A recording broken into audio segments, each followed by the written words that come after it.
കടലിനടിയിൽ ഒളിപ്പിച്ചുവെച്ച ഒരു വൻ നഗരം. അവിടെ നിരനിരയായി വിന്യസിച്ചിരിക്കുന്ന യുദ്ധവിമാനങ്ങളും മിസൈലുകളും. പശ്ചിമേഷ്യയിലെ യുദ്ധതന്ത്രങ്ങൾ അടിമുടി മാറുകയാണെന്നതിന്റെ ഒന്നാം തരം ഉദാഹരണത്തിന്റെ നേർചിത്രമാണ് ഇറാനിപ്പോൾ പുറത്തുവിട്ടിരിക്കുന്നത്. ഹോർമുസ് കടലിടുക്കിന്റെ താക്കോൽ തങ്ങളുടെ കൈപ്പിടിയിലാണെന്ന് പ്രഖ്യാപിച്ചുകൊണ്ട് ഇറാൻ പുറത്തുവിട്ട ആ ദൃശ്യങ്ങൾ ലോകശക്തികളെപ്പോലും ഞെട്ടിക്കുന്നതാണ്. വെറുമൊരു നാവിക അഭ്യാസത്തിനപ്പുറം ആഗോള സാമ്പത്തിക പാതകളെ നിയന്ത്രിക്കാൻ പോന്ന ഒരു മിസൈൽ നഗരം തന്നെ ഇറാൻ സജ്ജമാക്കിയിരിക്കുന്നു. പുറത്തുവിട്ട ദൃശ്യങ്ങളിൽ വലിയ തുരങ്കങ്ങളിലായി നിരത്തിയിരിക്കുന്ന നാവിക ഡ്രോണുകളും കപ്പൽ വിരുദ്ധ മിസൈലുകളും കടൽ മൈനുകളും വ്യക്തമായി കാണപ്പെടുന്നുവെന്നാണ് റിപ്പോർട്ടുകൾ സൂചിപ്പിക്കുന്നത്. ചില ഭാഗങ്ങളിൽ നിന്ന് ആയുധങ്ങൾ വിക്ഷേപിക്കുന്നതും പരീക്ഷണങ്ങൾ നടത്തുന്നതുമായ ദൃശ്യങ്ങളും പുറത്തുവിട്ടിട്ടുണ്ട്. എന്നാൽ ഈ റെക്കോർഡിംഗുകൾ എപ്പോഴാണ് ചിത്രീകരിച്ചതെന്നതോ പിന്നീട് അമേരിക്കയോ ഇസ്രയേലോ ഈ കേന്ദ്രങ്ങളെ ആക്രമിച്ചിട്ടുണ്ടോ എന്നതോ വ്യക്തമല്ല. എന്നാൽ പുറത്തുവന്ന ചിത്രങ്ങളിൽ ഒരു തുരങ്കത്തിനുള്ളിൽ ട്രെയിലറിൽ ഘടിപ്പിച്ചിരിക്കുന്ന നാവിക ഡ്രോണിന് സമീപം ഇറാന്റെ സുപ്രീം നേതാവ് അലി ഖമേനിയുടെ ചിത്രം കാണപ്പെട്ടത് ഈ സൈനിക സൗകര്യത്തിന്റെ രാഷ്ട്രീയ പ്രതീകാത്മകതയും വ്യക്തമാക്കുന്നു. ദേശീയ മാധ്യമമായ NDTVയാണ് ഈ കാര്യം റിപ്പോർട്ട് ചെയ്തിരിക്കുന്നത്. ഈ നാവിക ഡ്രോണുകൾ USV അഥവാ അൺമാൻഡ് സർഫസ് വെഹിക്കിളുകൾ എന്നാണ് പൊതുവെ അറിയപ്പെടുന്നത്. മനുഷ്യൻ നിയന്ത്രിക്കാത്ത ചെറിയ വേഗ കപ്പലുകൾ പോലെയുള്ള ഇവ വെള്ളത്തിന്റെ ഉപരിതലത്തിലോ അതിന് തൊട്ടു താഴെയോ സഞ്ചരിക്കാൻ കഴിയും. പലപ്പോഴും ഇവയിൽ ശക്തമായ സ്ഫോടക വസ്തുക്കൾ ഘടിപ്പിച്ചിരിക്കും. ലക്ഷ്യവസ്തുവിൽ ഇടിക്കുമ്പോൾ പൊട്ടിത്തെറിക്കുന്ന രീതിയിലാണ് ഇവ രൂപകൽപ്പന ചെയ്തിരിക്കുന്നത്. ചെറിയ വലിപ്പം കാരണം ഇവ കണ്ടെത്താൻ ബുദ്ധിമുട്ടാണ്. അതുകൊണ്ടുതന്നെ സമുദ്രയുദ്ധത്തിൽ പുതിയ ഭീഷണിയായി ഇത്തരം ഡ്രോണുകൾ കണക്കാക്കപ്പെടുന്നു. സമീപകാലത്ത് നടന്ന ചില സംഭവങ്ങൾ ഈ ഭീഷണിയുടെ ഗൗരവം വ്യക്തമാക്കുന്നതാണ്.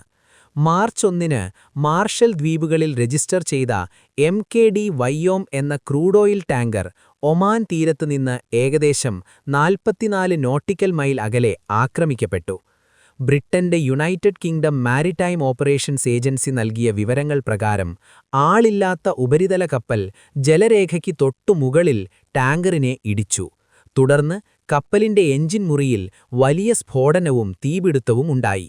ഈ ആക്രമണത്തിൽ ഒരു ക്രൂ അംഗം കൊല്ലപ്പെട്ടതായി റിപ്പോർട്ടുകൾ പറയുന്നു. തൊട്ടുപിന്നാലെ മറ്റൊരാക്രമണം കൂടി റിപ്പോർട്ട് ചെയ്യപ്പെട്ടു. ഇറാഖിലെ ഖോർ അൽ സുബൈർ തുറമുഖത്തിന് സമീപം നങ്കൂയമിട്ടിരുന്ന സൊനാൻഗോൾ നമീബെ എന്ന ഓയിൽ ടാങ്കറിന് നേരെയാണ് ആക്രമണമുണ്ടായത്. സ്പീഡ് ബോട്ടിന് സമാനമായ ഒരു ചെറിയ ഡ്രോൺ കപ്പലിൽ വന്നിടിക്കുന്ന ദൃശ്യങ്ങൾ ഓൺലൈനിൽ പ്രചരിച്ചിരുന്നു. സ്ഫോടനത്തിൽ കപ്പലിന് കേടുപാടുകൾ സംഭവിച്ചു. എന്നാൽ 23 ജീവനക്കാരും സുരക്ഷിതരാണ്. എന്നാൽ ആക്രമണത്തിന് പിന്നിൽ ആരാണെന്ന വിവരം പുറത്തുവിടാൻ കപ്പൽ അധികൃതർ ഇതുവരെ തയ്യാറായിട്ടില്ല. പശ്ചിമേഷ്യയിലെ ഇപ്പോഴത്തെ സംഘർഷം ആരംഭിച്ചതിന് ശേഷം ഗൾഫ് മേഖലയിലെ എണ്ണ ടാങ്കറുകൾക്ക് നേരെ നടന്ന കുറഞ്ഞത് 2 ആക്രമണങ്ങളിലും ഇത്തരം നാവിക ഡ്രോണുകൾ ഉപയോഗിച്ചതായി സമുദ്ര സുരക്ഷാ അധികൃതർ പറയുന്നു. ചെറിയ ചെലവിൽ നിർമ്മിക്കാവുന്നതെങ്കിലും വലിയ നാശനഷ്ടമുണ്ടാക്കാൻ കഴിയുന്ന ഈ സാങ്കേതികവിദ്യ സമുദ്രയുദ്ധത്തിന്റെ സ്വഭാവം തന്നെ മാറ്റുന്നു എന്നാണ് വിശകലനങ്ങൾ സൂചിപ്പിക്കുന്നത്. ഇത്തരത്തിലുള്ള ആയുധങ്ങൾ പുതിയതല്ല. റഷ്യയ്ക്കെതിരെ യുദ്ധം നടത്തുന്ന ഉക്രൈൻ സേനയും സമാനമായ നാവിക ഡ്രോണുകൾ ഉപയോഗിച്ച് നിരവധി ആക്രമണങ്ങൾ നടത്തിയിട്ടുണ്ട്.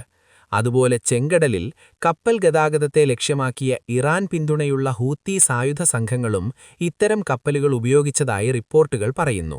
അതിനാൽ തന്നെ ചെറിയ ഡ്രോണുകൾ ഉപയോഗിച്ചുള്ള സമുദ്ര ആക്രമണം ഭാവിയിലെ യുദ്ധങ്ങളിൽ പ്രധാന തന്ത്രമായി മാറുമെന്ന് പല പ്രതിരോധ വിദഗ്ധരും മുന്നറിയിപ്പ് നൽകുന്നു. ഇതൊക്കെയായി ലോകശ്രദ്ധ ഏറ്റവും കൂടുതൽ കേന്ദ്രീകരിക്കുന്നത് ഹോർമുസ് കടലിടുക്കിലാണ്. ലോകത്തിലെ ഏറ്റവും നിർണായകമായ സമുദ്ര ചോക്ക് പോയിന്റുകളിൽ ഒന്നായ ഈ കടലിടുക്കിലൂടെ ലോകത്തിലെ ഏതാണ്ട് 1/5 എണ്ണ കയറ്റുമതി നടക്കുന്നു. അതിനാൽ തന്നെ ഈ പാതയിൽ ഗതാഗതം തടസ്സപ്പെടുകയോ നിയന്ത്രിക്കപ്പെടുകയോ ചെയ്താൽ ആഗോള എണ്ണ വിപണിയിൽ വലിയ പ്രതിഫലനമുണ്ടാകും.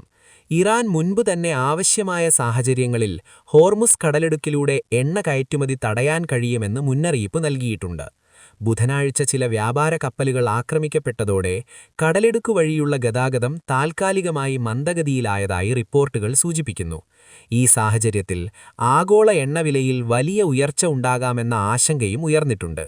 ചില സാമ്പത്തിക വിശകലനങ്ങൾ പ്രകാരം ഗതാഗതം പൂർണ്ണമായും തടസ്സപ്പെട്ടാൽ എണ്ണവില ബാരലിന് $200 വരെ ഉയരാൻ സാധ്യതയുണ്ടെന്ന് വിലയിരുത്തപ്പെടുന്നു. ഇങ്ങനെ നോക്കുമ്പോൾ ഹോർമുസ് കടലിടുക്കിനെ ചുറ്റിപ്പറ്റിയുള്ള ഇപ്പോഴത്തെ സംഘർഷം ഒരു പ്രാദേശിക സുരക്ഷാ പ്രശ്നമെന്നതിലപ്പുറം ആഗോള സാമ്പത്തിക വ്യവസ്ഥയെയും ഊർജ്ജ വിപണിയെയും ബാധിക്കാൻ കഴിയുന്ന ഒരു വലിയ പ്രതിസന്ധിയായി മാറുകയാണ്. സമുദ്രയുദ്ധത്തിൽ പുതിയ സാങ്കേതിക വിദ്യകൾ ഉൾപ്പെടുന്നതും വലിയ ശക്തികൾ തമ്മിലുള്ള രാഷ്ട്രീയ മത്സരം ശക്തമാകുന്നതും ചേർന്നപ്പോൾ പശ്ചിമേഷ്യയിലെ ഈ സാഹചര്യം അടുത്ത ദിവസങ്ങളിൽ ലോകരാഷ്ട്രീയത്തിലെ ഏറ്റവും പ്രധാനപ്പെട്ട വിഷയങ്ങളിലൊന്നായി തുടരാൻ സാധ്യതയുണ്ടെന്നാണ് നിരീക്ഷകർ വിലയിരുത്തുന്നത്.